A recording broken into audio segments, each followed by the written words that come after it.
Des scènes presque impensables, rarissimes dans les marches en faveur du climat. Cet après-midi, difficile de retenir les slogans quand les images des exactions balaient tout le reste. Aux alentours de 15 h, le cortège vient à peine de s'élancer.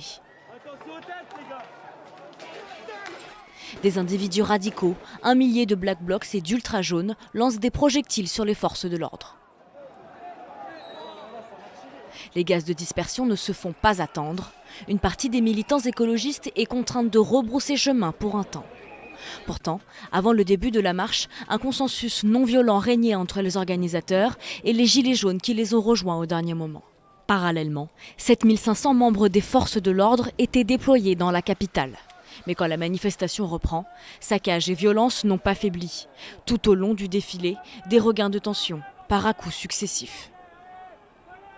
Finalement, la foule, principalement des gilets jaunes et des Black Blocs, est dispersée dans le parc de Bercy, point de chute officiel de la marche pour le climat. L'histoire ne s'arrête pas là. En parallèle, certains militants avaient fait un sitting sur le pont de Tolbiac. Tous convergeront vers la place de la Bastille, une marche improvisée, mais pacifique en début de soirée.